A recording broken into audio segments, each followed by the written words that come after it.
Welcome, fellow brothers and sisters. Just want to talk to you a little bit today. Definitely give all honor to our high who begot Yeshua, only begot another Father. I'm feeling pretty good. Sabbath is about over. About to go to the gym and go beast mode. But anyways, enough said. Let's deal with some things. I don't know if you heard. I normally don't deal with things like this because there's a lot of websites you could look up that guys out there really being diligent on the research and everything. But I do want to push this out because I want to challenge every single person that is at camp, church, synagogue, congregation, assembly, whatever you call your congregation, and challenge you believers out there that don't have a congregation and make you consider some things. So I want to deal with a bill or something called the Patriot Act. And I'm going to show you, I'll explain what this is. So let's get it. So I'll read a little bit of what it explains. This guy's narrating on it.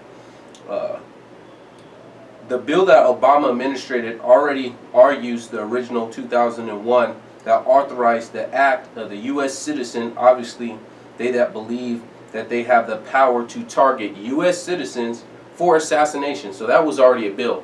But then the Patriot Act comes out. All right, let's keep going. And have the power to detain U.S. citizens as enemy combatants. So I want you to remember this. It's called so we're going to be detained just like enemy combatants overseas. Let's keep going.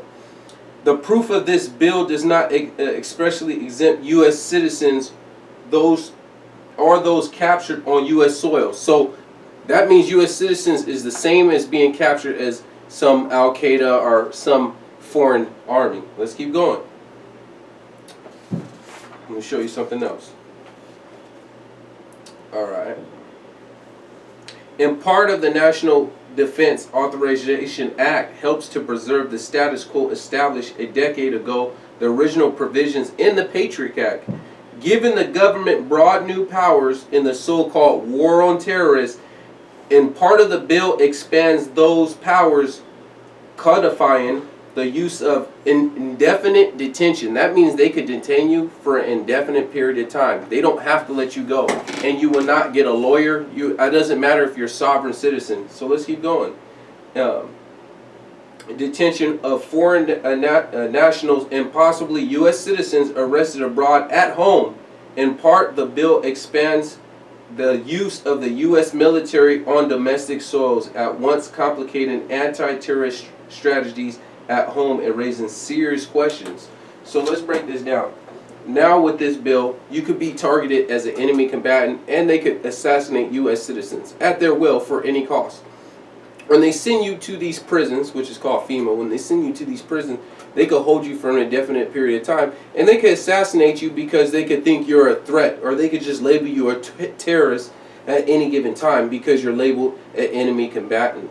Now, if we already have cops killing unarmed people, we already have police officers raping women that's being detained and getting away with it, what makes you think that when you get captured, none of these things will happen to you? Because you can't see a lawyer and they could arrest you. They could keep you for 100 years if they feel like it, which they'll probably kill you because if you get sent to these camps.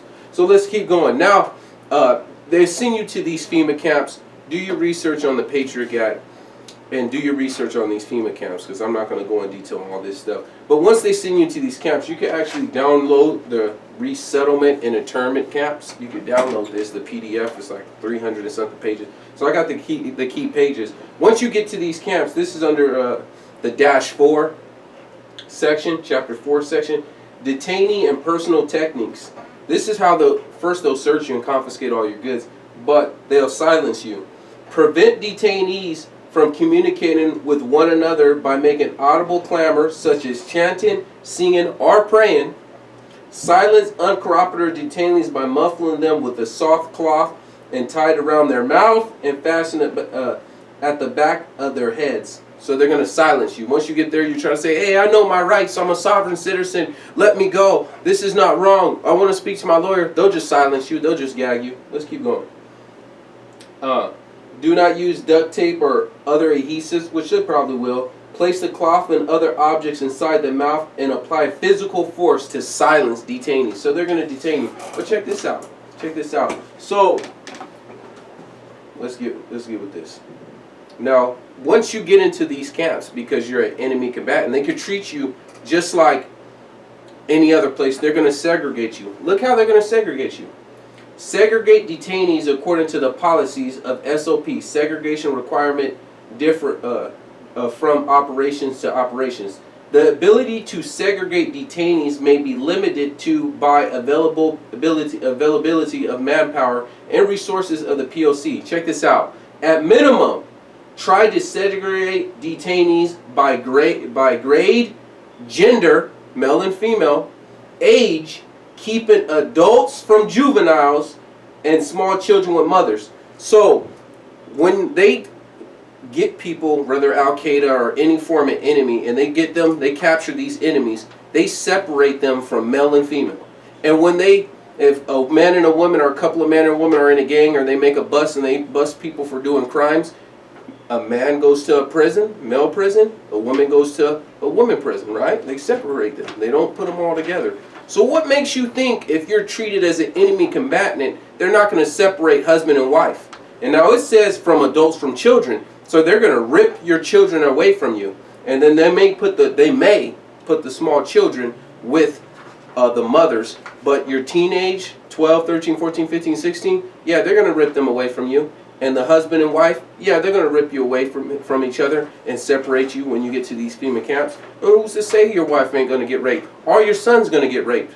Who's to say that won't happen? Let's keep going. So my main point is, what is the contingency plan? If you don't know a contingency plan is what you do in case of emergency. If the power goes out, we get our generator, or we have extra gas with our generator so we could do this, or we keep extra food, or we keep extra water. In our contingency plan, we all meet up here. I work construction. They say if there's an emergency like an explosion or an earthquake, we all meet here. We get the number roll call before everyone leaves. That's our contingency plan. What is your camp, your church, your congregation, your assembly? What is their contingency plan when this stuff happens?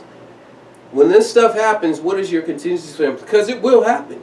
They didn't buy billions of bullets for no reason. They didn't buy 30,000 guillotines for no reason. They don't have plastic coffins for no reason. They don't have manned FEMA camps ready to accept prisoners for no reason. They didn't change all these Walmarts into FEMA camps for no reason.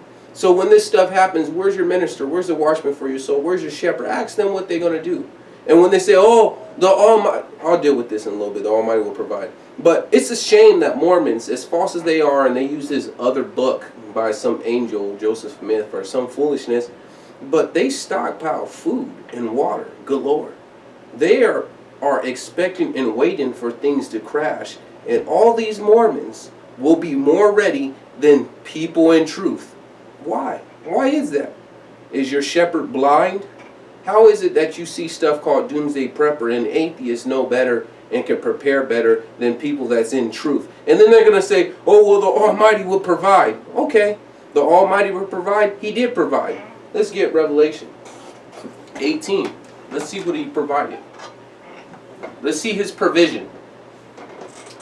And after these things I saw another angel come down from heaven, having a great power, and the earth was lightened with his glory. And he cried mightily with a strong voice, saying, Babylon the great is fallen. It's fallen and has become a habitation of devils, and a hold of every foul spirit, and a cage of every unclean, hateful bird. For all nations have drunk of the wine of her wrath, the wine of the wrath of her fornication, and the kings of the earth have committed fornication with her, and the merchants of the earth have been rich through the abundance of her delicacies.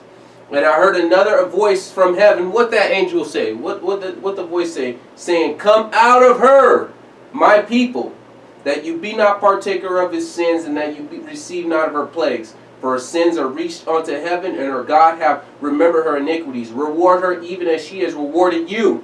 And double unto her according to her works, in the cup which she hath filled to her double. So this is the provision he made.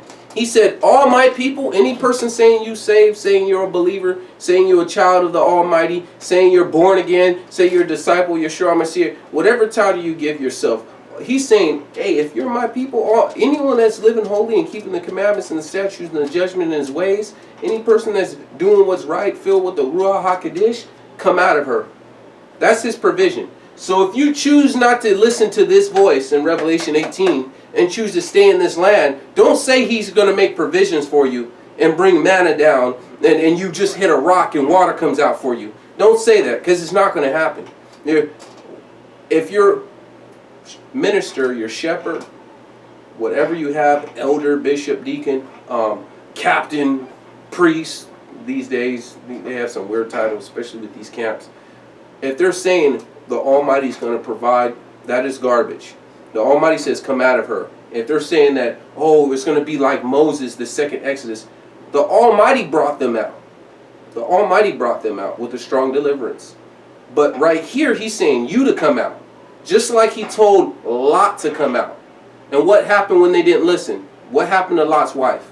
She turned into a pillar of salt. Same thing. Come out. You take the initiative and get out of this country. And I know it's overwhelming for some people. Where do I go? What money do I have to get there? When I get there, how I'm going to eat? How I'm going to drink? Well, you take your baby steps with just getting you a passport.